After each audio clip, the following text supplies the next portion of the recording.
Good morning, STHN board members. My name is Adam. I'm joined alongside Aaron, Sarah, and Umar.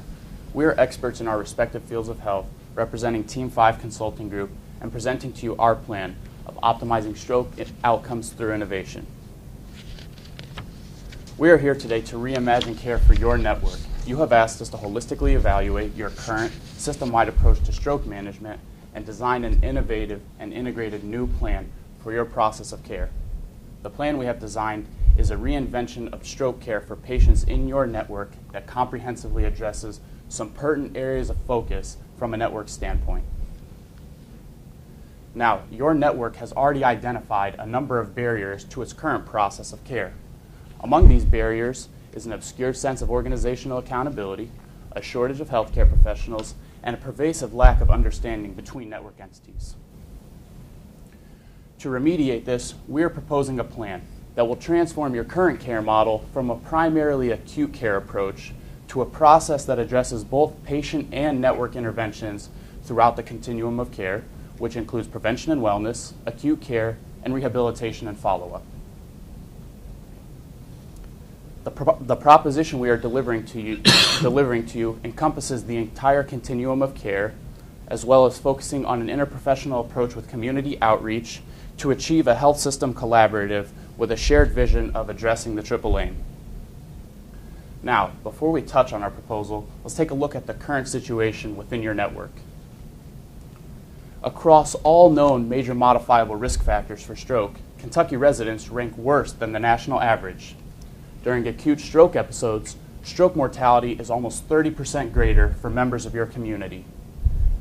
And among those transferring from acute care facilities to post-acute care settings, 14.5% experienced readmission within 30 days, and over half, at 56.1%, experienced readmission within 1 year. Now, to further understand how these disparities and data barriers are being experienced within your network, we conducted a gap analysis. On the left, we organized these factors according to the framework that we have utilized for our plan. On the left is the current state of your network, and on the right is the projected state of where your network would like to head and how STHN will look after implementing our recommended interventions. We're not going to delve into the details of this slide, as this is more of a supplemental diagram for you to utilize throughout the presentation, as we have used this as a framework for our interventions. I'll now pass it off to Aaron, who will present to you our vision. Thanks, Adam. No problem. Okay, so our next step in this process was really to take a look at the evidence-based literature out there and sort of identify those interventions that have been proven most effective for stroke care management across the continuum. You'll see here that we've identified the realm of interventional possibilities. Throughout our proposal, these interventions will be organized according to the framework that Adam outlined just momentarily ago, which is also featured here. As we advance to the next slide, I'm going to kind of walk you through our organizational process for how we arrived at our proposal. On the left are the same set of interventions that you saw on the previous slide. On the right, we have organized these according to their relative impact and feasibility. For the sake of time today, we will only be focusing on interventions 1, 4, 5, and 6, which we have identified as being most impactful and feasible for your network right now. I'd like to take a moment to point out that number 5, which you see bolded here, has been improperly bolded in the diagram to the right. In the top right-hand corner, number 7 appears bolded. That's actually supposed to appear as number 5. In prioritizing these interventions, we really wanted to look at the already existing frameworks in place within your network, alongside self-identified barriers and goals, in order to create a set of 2 implementation phases that we believe both individually and collectively are going to address all aspects of the care continuum. I'm going to walk you through that proposal and that organization on this next slide. Here, if you direct your attention towards the top, we have the 3 sections of our framework outlined for you again: prevention and wellness, acute care, rehab, and follow-up. Below each of these sections are their respective interventions. They've been organized according to the 2 phases that we will be proposing to your board. Again, for the sake of time, we will only be expanding on phase 1 interventions for you today. However, we have outlined and listed phase 2 here for your reference. In phase 1, our focus is going to be on educating your community, improving your health system stroke protocols and roles, and staff education, and really focusing on the rehab and follow-up aspect, which is going to focus on strengthening those post-acute network partnerships. I'm going to expand on the first part of phase 1 in this next slide. Here we're going to focus on the realm of prevention and wellness with this intervention. This is really a call to improve STHN's community education regarding stroke prevention and signs and symptoms. We understand that you already have campaigns in place within your community to address health promotion. However, you have identified that there are a number of disparities and discontinuity and a lack of member coordination within these campaigns. To remediate this and address this, we are advising that you hire a community initiative coordinator. This individual would be responsible for coordinating all community outreach campaigns and would also be responsible for linking your network to outside community stakeholders in order to ensure that all of your in-network patients are receiving consistent, accurate, and coordinated stroke information. We did a little bit of research in your community and discovered that there is an ongoing collaborative Investing in Kentucky's Future initiative, which has received grant funding and is being piloted in your community. We believe that this is a fantastic opportunity for your network to partner with this ongoing collaborative, and this would be a responsibility of the community initiative coordinator. In doing so, we hope that would provide data-driven interventions and approaches for your network's existing and potential high-risk patient populations. Included in this initiative is a call for the improvement of your standardized stroke education campaigns. Examples of these include the American Stroke Association's FAST education and Time is Brain. We also have an understanding that your network is very interested in collaborating with outside educational systems and feel like these campaigns are a fantastic opportunity to partner with local educational systems and health profession students in the outreach and dissemination of this information. As we expand on the rest of our interventions, I'm going to turn it over to Sarah. Thank you, Erin. So our next intervention is within the acute care step of our framework. And within this, we propose to develop roles and protocols to support timely care within your network. So the first step of that is to create and define specific clinical roles within the network.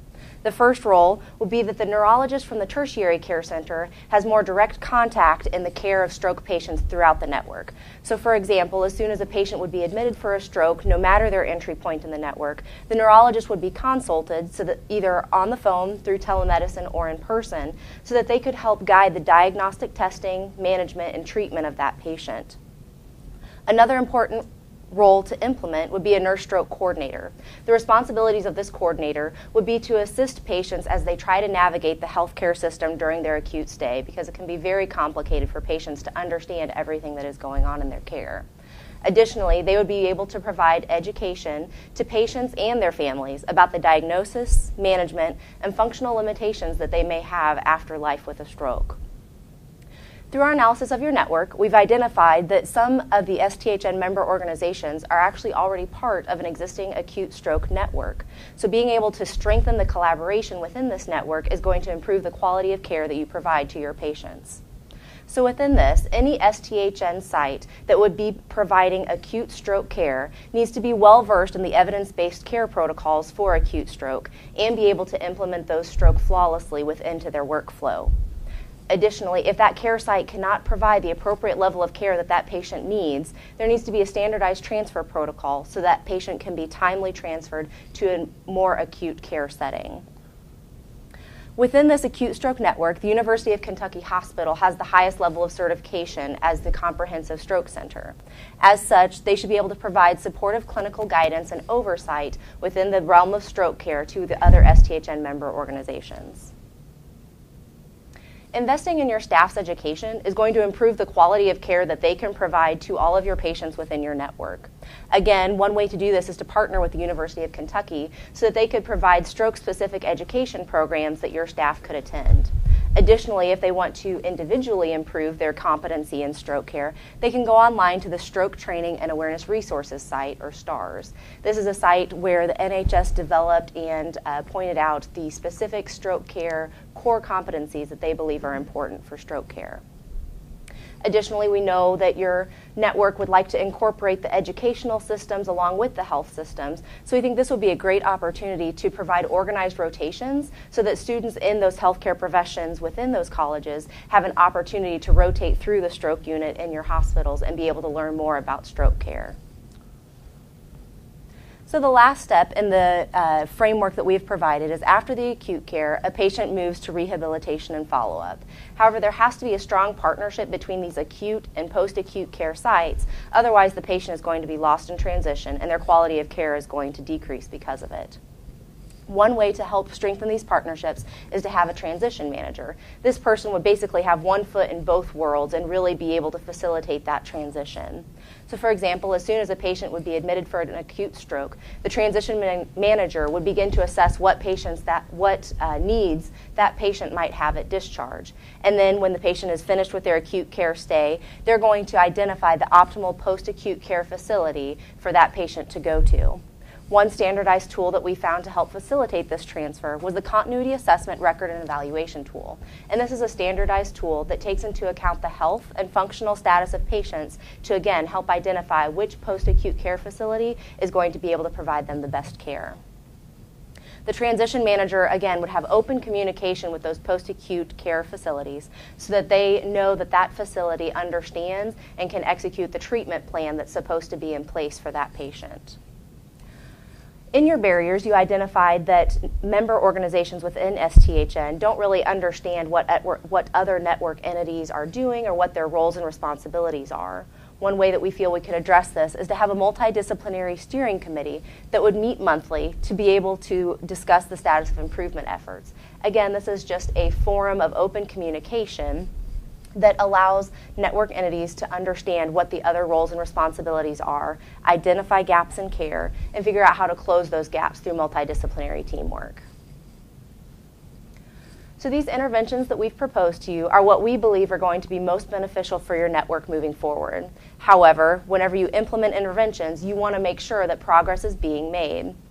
On this slide, we've pulled a sample of performance measures that we think our interventions are going to affect within each phase and within each step of our framework in prevention and wellness, acute care, rehabilitation, and follow-up. There's a complete metrics in your appendix, but these are the ones, again, that we feel are going to be most impacted by our interventions. So within those process measures, we think that as those improve, that's going to lead to an improvement of outcome measures, which are going to be the things that your patients are really most interested in their quality of care. So readmission rates, mortality rates, functional status, those things might take a little bit longer to see improvement in. However, it's still important to be aware that you want to see improvement over time. Additionally, you want to make sure that your patients, their caregivers, and even your staff and care team members are satisfied with the current environment within your healthcare system. And again, in our appendix, we have a survey for patients and their caregivers to help identify some of those satisfaction metrics. Finally, as a healthcare system, you want to make sure the money that you're spending is being put to the most effective use. So therefore, analyzing financial metrics such as the cost of care that you're providing and seeing if these interventions that you implement are helping to decrease that cost is going to be extremely important. With that, I'm going to let Umar talk you through a little bit more about our financial analysis. Thank you, Sarah. Now, this table quantifies the charges that you can expect to incur during each of the interventions during phase 1. Based on the resources that are already available, we projected the costs for those that would need to be implemented. As I'm sure you realize, some of these will be a capital expenditure, such as the technology for telehealth infrastructure, whereas the wages and benefits for the various coordinators would be an annual incurring cost. But again, you always have to keep the big picture in mind because the value added will be realized when your care continuum is aligned and the gaps and redundancies are removed from the treatments that you provide for the patients that you serve. Now, in order to offset these expenses, you're going to have to find ways to generate additional revenue streams and to begin that journey towards value-based payment reform. And trust me, you're not alone on this one. And so I know that STHN Network is considering entering into a bundle payment agreement. But please just be aware that in order for this to be a profitable venture, your costs for any services that you were to possibly include in a potential bundled arrangement must be lower than the CMS reimbursement for those services. And as a friendly reminder, our plan does incorporate a process improvement cycle that will keep track of your various financial metrics. And I cannot stress this enough, how important it is for this to have the buy-in and support from the STHN leadership, which is why in the STHN leadership charter, which is in your appendix, there's a provision that calls for your supply chain leaders to leverage their cost accounting capabilities to reduce your expenditures. So to tie things back to your original request for us to evaluate the delivery of stroke care within your network, we believe that our comprehensive plan, if implemented in a phased approach, with a focus on the entire care continuum, will ultimately lead to you finding those pearls that are related to the triple aim. Now let's take a moment and reflect back on the story of our dear friend Lynette. We believe that with our vision in action, Lynette and her family will have access to the community resources and the education that is necessary to manage her modifiable risk factors and to be able to reach out to the appropriate care in a timely manner. All the while, she'll be receiving that care from an appropriate specialist in the appropriate location, and she will be navigated through all the intricate details by a point person who's overseeing this entire process. Additionally, the staff who is attending to her care will have the support and training that is necessary to be cognizant of her needs and to address her concerns in a timely manner before things become much more serious and escalate into something that goes out of control. And honestly, just think about this. This is something that I don't think any of us would ever want to happen.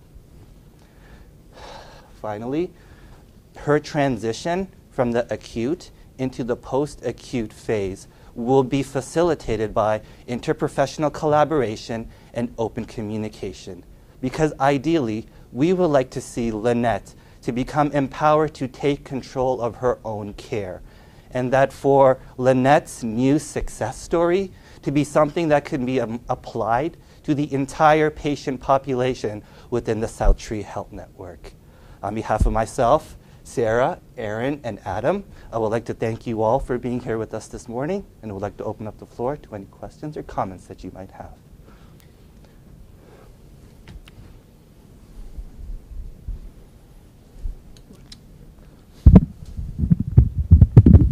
All right. Well done. Thank you all for your detail and going into all elements of your plan.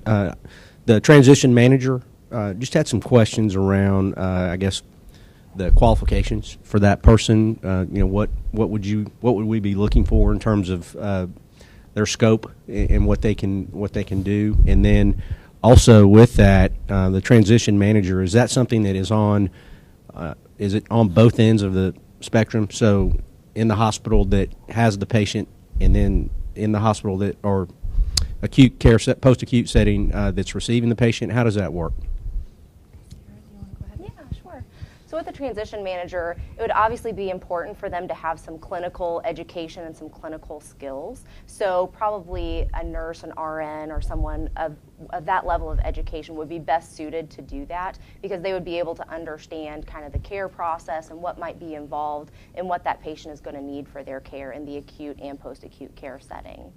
As far as if there's a transition manager on both sides, I think we ideally thought that it would just be one person that kind of straddles both worlds, because sometimes when you pass off information, you can lose some information in the transfer. Okay. So it would be something that one point person can connect the acute and the post-acute care site within one person. And so with that person, the transition manager, would they kind of follow the patient all the way through the spectrum, or is it just a handoff type of deal, or how would that work? Right. I think it would be more of a handoff so that they are in the appropriate post-acute care setting and everything is set in place. Within our phase 2, one of the recommendations was to have like a case manager that would be able to meet with the patient throughout their follow-up, clinical follow-up, and that would kind of be the point, that point person that would help them throughout the rest of their case. But the transition manager would really be more just that one transfer from acute to the post-acute care setting to kind of get the ball rolling through that phase. Okay, thank you. So,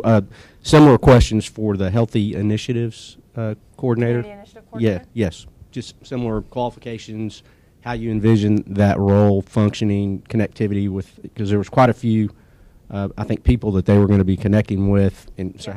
how do you envision that? I envision that person stemming from more of a public health background. Okay. A lot of states have MCH, maternal child health programs, that offer grants for people to go and at community level or university level receive education to become like coordinators within the community, because we know that there's a disconnect between our acute and our public health systems.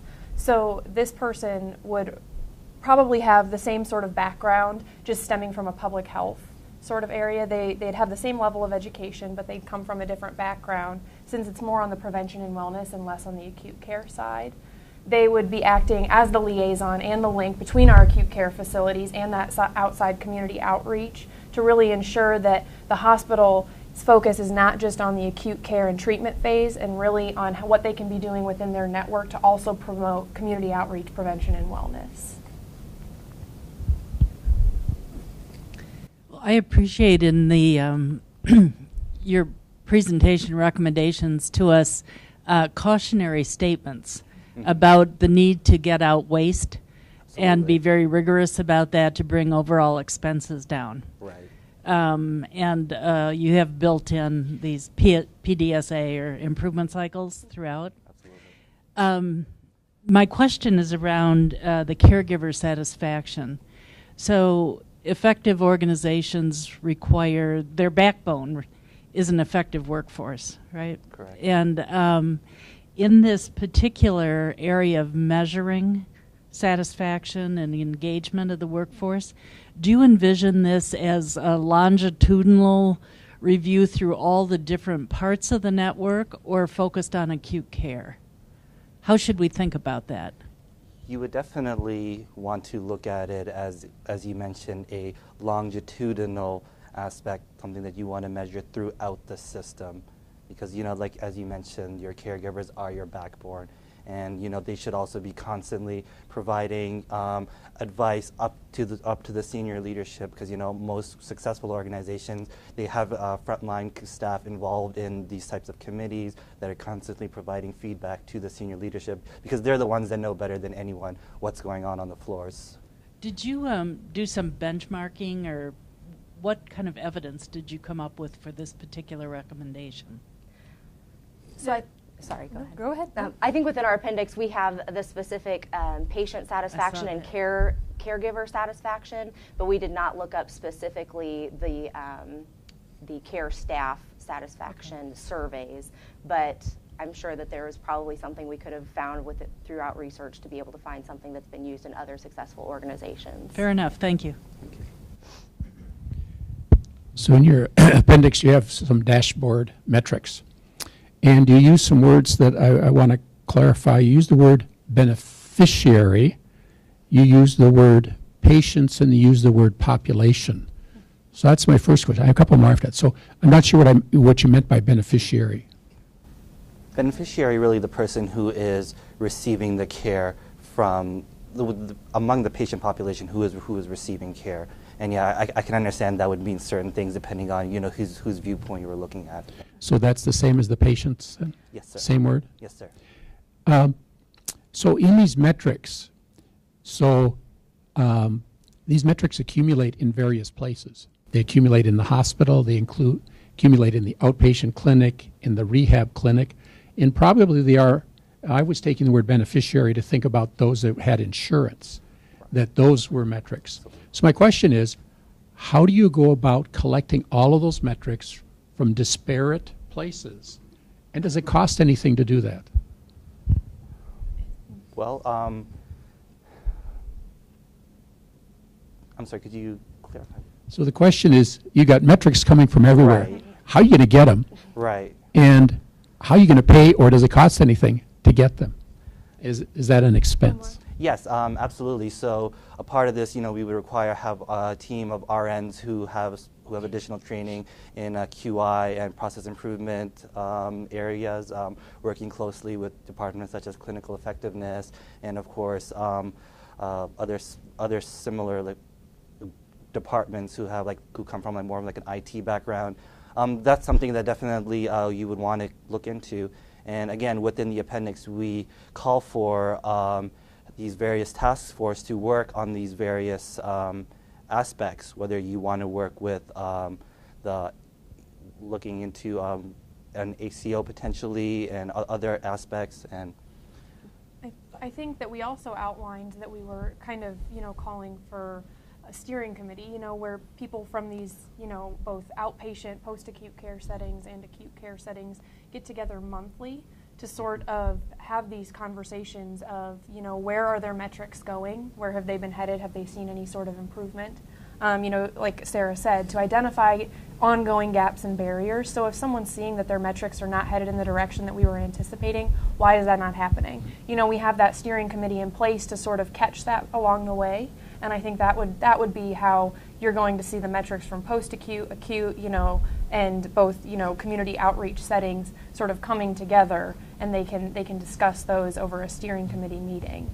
Now, I didn't hear any mention of the electronic health record. Does that play any role in your thinking? More probably in the acute and post-acute sites. It's harder for community outreach campaigns that may not even operate off of an EHR to sort of get them integrated into your system. More realizable for your post-acute care settings and your current acute care settings to do an EHR integration. That was not one of the things that we identified in phase 1 or phase 2 as being the most impactful for your network. We prioritized a number of different things that we saw as bigger problems for your network based on Lynette's case, but it's certainly something that, as we move through phase 1 and phase 2, you could definitely be looking at, and I think, we would recommend as well that you focus on if you have the resources and the time.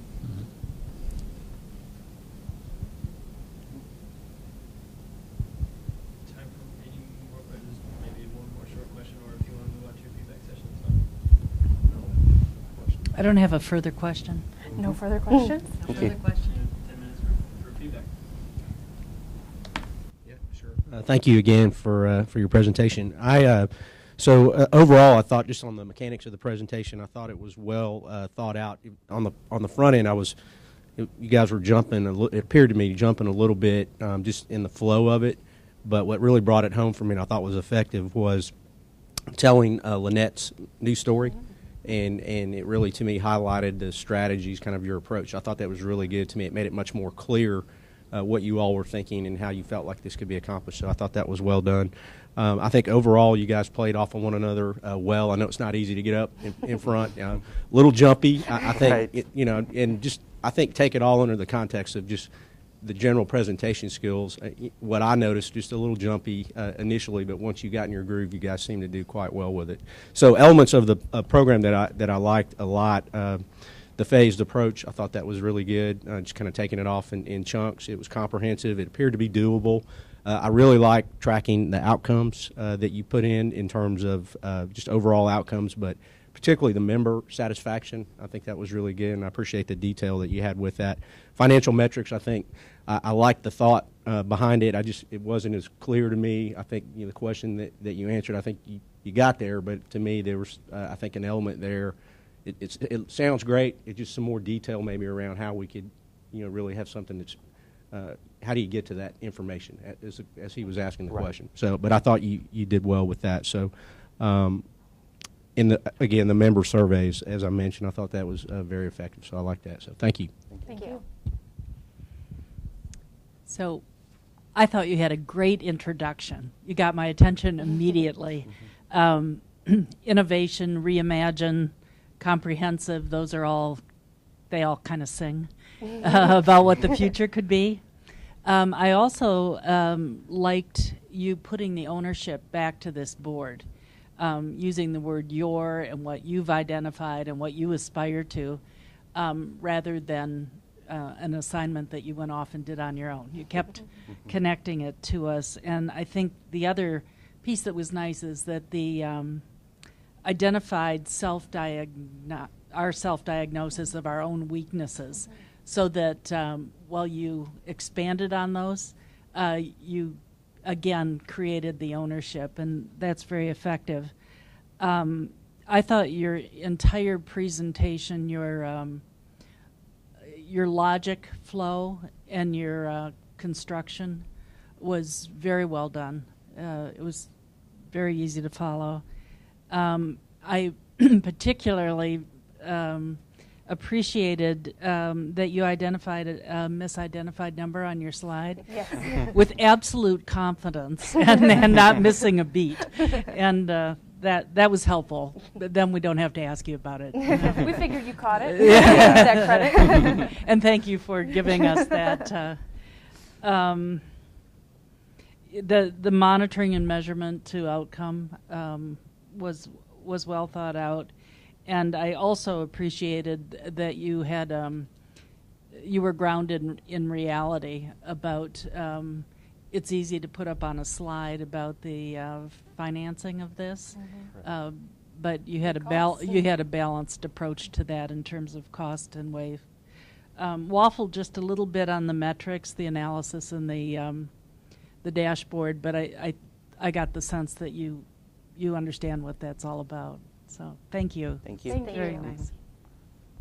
So thank you. I think you had a good organization from front to back, and so this is being a little picky, but I really liked the fact that in your initial slides you really outlined the risk factors, because it really hit home. Hey, there are risks, and I may not on a community board. I may not be a physician. I may be a community member. So that was helpful. It really emphasized the big deal. Right. I like the gap analysis. It's really helpful to see and identify where we are and where you think we should be going.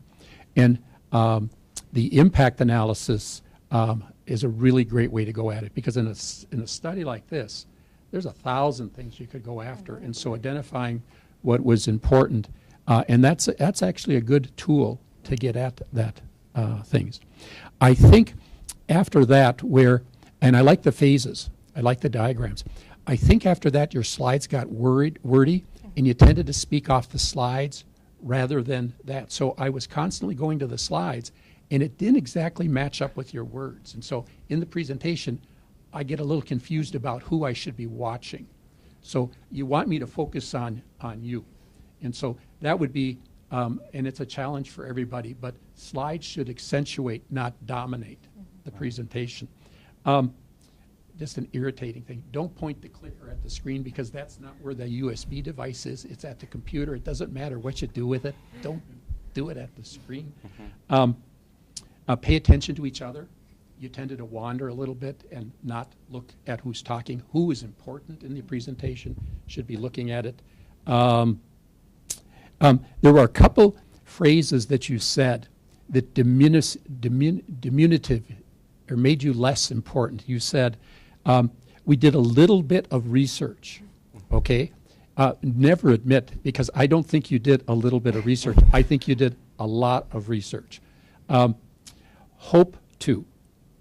Hope is not a strategy, as they all say. So, and then you just said, dear friend. It's a little bit diminutive of the patient. And those are just subtle little things. But depending on where we are coming from as a board member, some of those words would be picked up on and, come back. Overall, a really great organization structure. These are just tiny little things to get at to help you be better. Yeah. So Thank you. great job. Very much appreciate it. Thank you. Thank you very much. Thank you. Any further feedback? Okay. Thank you. Thank you very much. Thank you. Thank you. Thank you.